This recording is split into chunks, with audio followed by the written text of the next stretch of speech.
Hello दोस्तों, स्वागत है आपका कंपटीशन क्लासेस में। आज के इस वीडियो में हम लोग हिस्ट्री एनसीईआरटी सीरीज को आगे बढ़ाएंगे। इससे पहले हम लोगों ने चैप्टर नंबर 5 तक पढ़ लिया है।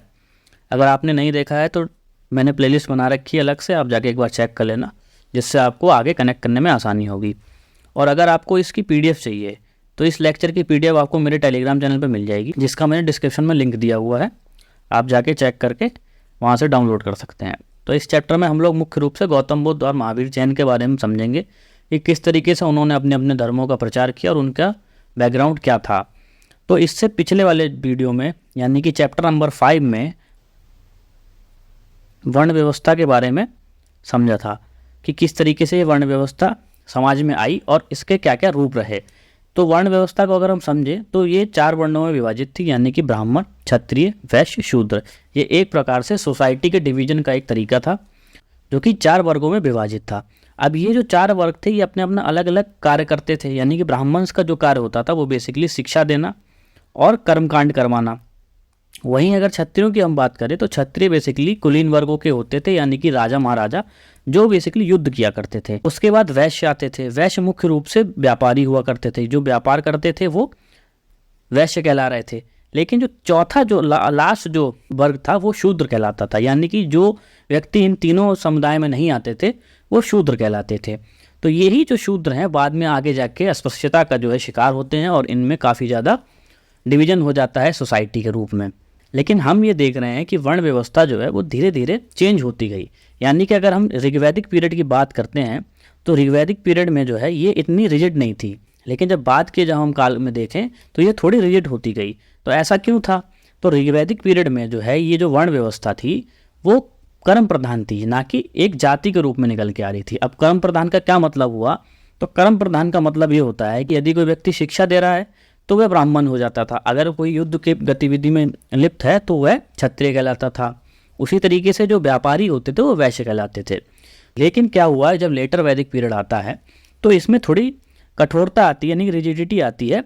अब वो कैसे आती है? तो ये जो वर्ण व्यवस्था है ना, ये एक प्रकार से जाति व्यवस्था में बदल जाती है। तो जब ये वर्ण व्यवस्था इतनी कठोर हो जाती है तो शूद्रों के साथ काफ़ी ज़्यादा अन्याय होने लगता है। इन सभी परिस्थितियों को देखते हुए कुछ नए विचारों का जन्म होता है। अब वो नए विचार कौन से थे? मुख्य रूप से अगर हम समझे तो जैन धर्म थे और बौद्ध धर्म। तो अब हम समझते हैं कि जो बुद्ध की जो स्टोरी है, यानी कि जो उनका प्रारंभिक जीवन था वो क्या था। तो इनके बचपन का नाम सिद्धार्थ था और इन्हें गौतम के रूप में भी जाना जाता था। ये जो है बुद्धिज्म के फाउंडर थे, यानी कि बुद्ध धर्म की जो स्थापना थी वो इन्होंने की थी। और इनका जन्म लगभग 2500 ईयर पहले, यानी कि अगर हम इसको एग्जैक्ट अगर हम डेट समझें तो 563 जो BC के अराउंड इनका जन्म होता है। इसके बाद देखें तो बुद्ध का जन्म जो है एक क्षत्रिय कुल में हुआ था, जो कि शाक्य गण से अपना संबंध रखता था। तो जब बुद्ध 29 साल के थे तो उन्होंने अपना घर छोड़ दिया था और घर छोड़ के ये ज्ञान की खोज में निकल गए। अब इन्होंने बहुत सालों तक तपस्या करी, तो उसके बाद जो है इनको बोध गया में पीपल के पेड़ के नीचे ज्ञान की प्राप्ति होती है और ये जो है निर्वाणा प्राप्त कर लेते हैं। वहीं से ये जो है गौतम बुद्ध कहलाते हैं, यानी कि बुद्ध का जो अर्थ होता है बुद्धिमान व्यक्ति। अब इसके बाद जब इन्होंने ज्ञान प्राप्त कर लिया तो ये सारनाथ चले गए, यानी कि सारनाथ जो बनारस के पास में है, और वहाँ पर इन्होंने पहला अपना उपदेश दिया है।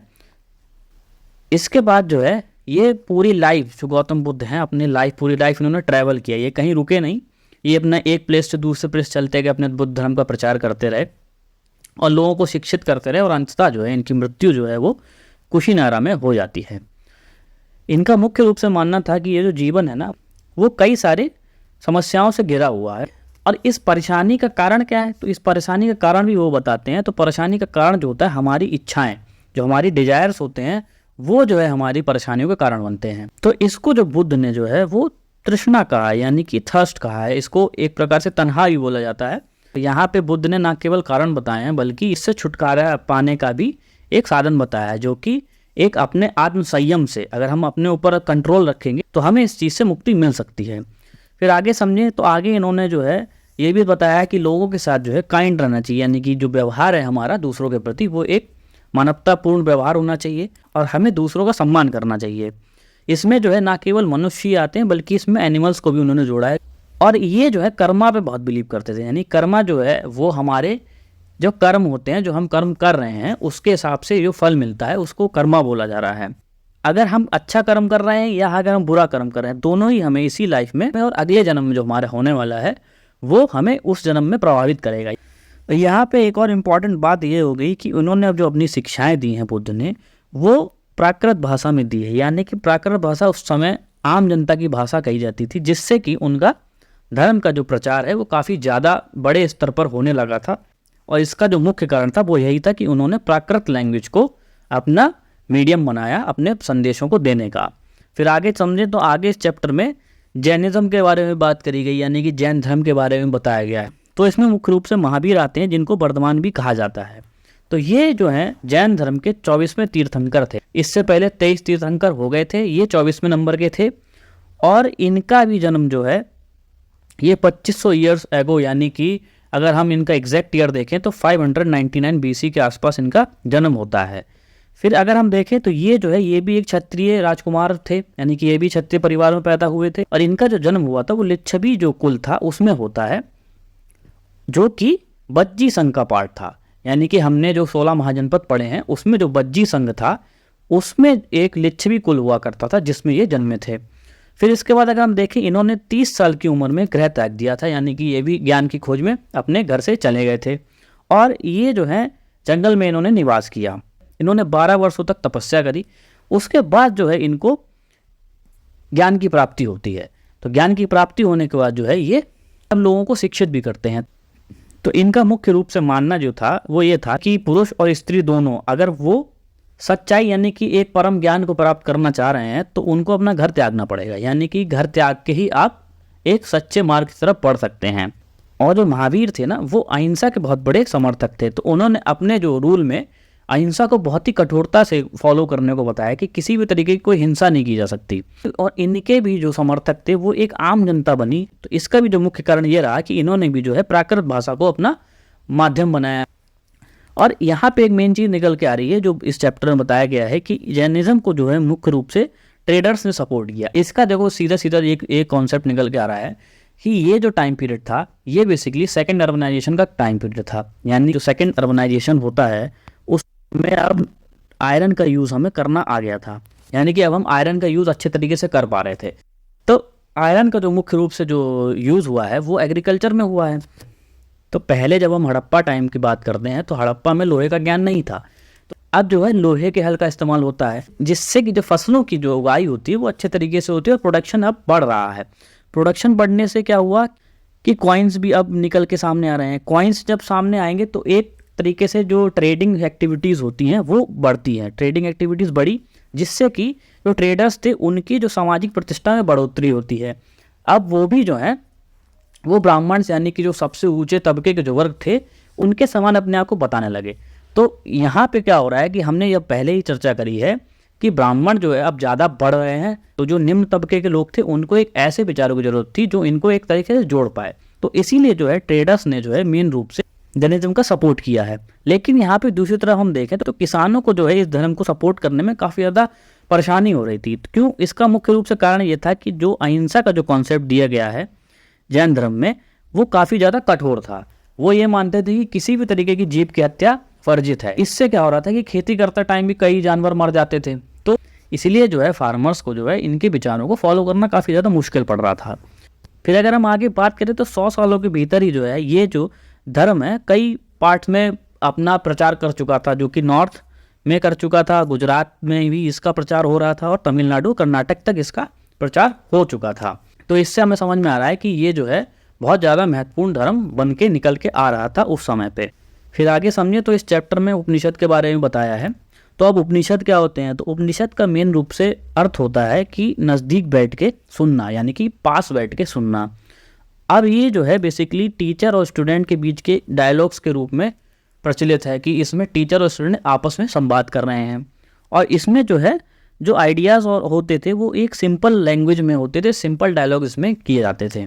यहाँ पे एक चीज़ इंपॉर्टेंट हो जाती है कि ये कह रहे हैं कि उपनिषद जो हैं वो मुख्य रूप से पुरुषों द्वारा ही बनाए गए हैं। और इसमें भी जो मुख्य रूप से ब्राह्मण और राजा थे, यानी कि महिलाएं इसमें वर्जित थी। महिलाओं का इसमें कोई ज़्यादा रोल बताया नहीं, लेकिन कहीं कहीं जगह पे जो है वुमेन थिंकर्स के बारे में बताया, जिसमें मुख्य रूप से गार्गी एक बहुत ही इंपॉर्टेंट वुमेन हो जाती हैं, जो कि इसका वर्णन किया जा रहा है। फिर आगे देखें तो इसमें एक और बात बताइए कि जो गरीब लोग होते हैं, यानी कि जो आर्थिक रूप से सक्षम नहीं होते थे, उनको भी जो है इस डिस्कशन में पार्ट लेने नहीं दिया जाता था। लेकिन इसका एक एक्सेप्शन यानी कि अपवाद भी निकल के आ रहा है, जो कि सत्यकामा जवाला थे, इनकी माता जो है एक दासी थी, यानी कि स्लेव वुमेन थी। इनको जो है वो जो गौतम ऋषि थे उन्होंने अपने स्टूडेंट के रूप में स्वीकार किया था। अब आगे समझे तो इस चैप्टर में संघ के बारे में भी कुछ बात करी गई है। तो अब ये संघ क्या होता था? तो जैन धर्म और बौद्ध धर्म में बताया गया है कि अगर आपको ज्ञान प्राप्त करना है तो आपको अपना ग्रह त्यागना पड़ेगा। तो इन्हीं लोगों के रहने के लिए एक तरीके से एक घर बनाया गया, जिसको हम लोग संघ कहते हैं। फिर इन्होंने बताया है कि जो बुद्ध धर्म के जो संघ थे, उनके जो नियम हैं वो बेसिकली विनय पिटक में लिखे गए हैं। तो विनय पिटक एक प्रकार से एक नियमावली हो जाती है, जो कि बुद्ध संघ के बारे में बताती है। और ये इसका अगर क्वेश्चन आता है एग्जाम में कि विनय पिटक जो है किससे संबंधित है, तो वो बौद्ध धर्म से संबंधित हो जाती है।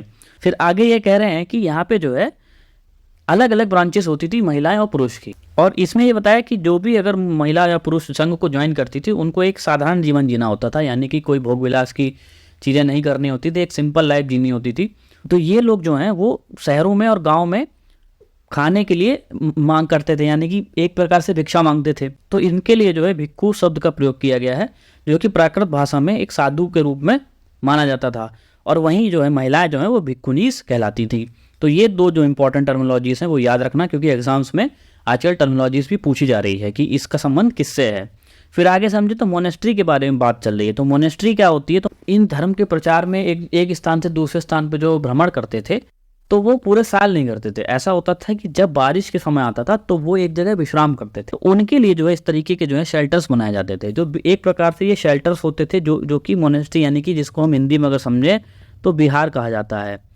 फिर आगे जो है हमारे भारतीय दर्शन की बात इसमें बताई गई है। तो भारतीय दर्शन में इनकी 6 शाखाएं जो है मुख्य रूप से, जो कि वैशेषिक, न्याय, सांख्य, योग, पूर्व मीमांसा, वेदांत या फिर इसको उत्तर मीमांसा कहा जाता है। ये 6 प्रकार की जो हैं हमारे भारतीय दर्शन में शाखाएं बताई गई हैं। इसको हम आगे डिटेल में जब पढ़ेंगे आगे तो हम चर्चा करेंगे। तो अभी के लिए इतना समझ लो कि इसका जो मुख्य रूप से जो प्रवर्तक थे, यानी कि जो संस्थापक रहे, वो कणाद, गौतम, कपिल, पतंजलि, जैमिनी और व्यास थे। यानी कि अगर हम समझे तो वैशेषिक की जो है वो स्थापना करी कणाद ने। उसके बाद जो है न्याय दर्शन का जो है वो संस्थापक थे गौतम, और सांख्य के जो हैं वो कपिल थे। फिर इसके बाद योग के पतंजलि कहलाए, और पूर्व मीमांसा के हमारे जैमिनी, और उत्तर मीमांसा के व्यास कहला रहे हैं। फिर आगे देखते हैं तो इसमें नालंदा के बारे में कुछ हल्की सी चर्चा करी है। तो बेसिकली इसमें बताया गया है कि जो है नालंदा जो है बहुत ही इंपॉर्टेंट जो है एजुकेशन का एक सेंटर हुआ करता था, जो कि बिहार में स्थित है। और यहाँ पे कई प्रकार से जो हैं फॉरेनर्स आते थे, विजिटर्स आते थे, जो कि यहाँ पे शिक्षा लेते थे। और एक प्रकार से ये बुद्धिस्ट मोनेस्ट्री भी यहाँ पे कही जा रही है। तो यहाँ पे हमने जो है इस चैप्टर से संबंधित सारी चीज़ें जान ली हैं इंपॉर्टेंट। और अगर आपको वीडियो अच्छा लग रहा हो तो लाइक ज़रूर करें, और इसकी PDF जो है आपको मेरे टेलीग्राम चैनल पर मिल जाएगी। डिस्क्रिप्शन में भी लिंक अवेलेबल है, आप जाके वहाँ से डाउनलोड कर लेना, और वीडियो को शेयर करें और सब्सक्राइब करें चैनल को। मिलते हैं नेक्स्ट वीडियो में। Thank you so much, bye.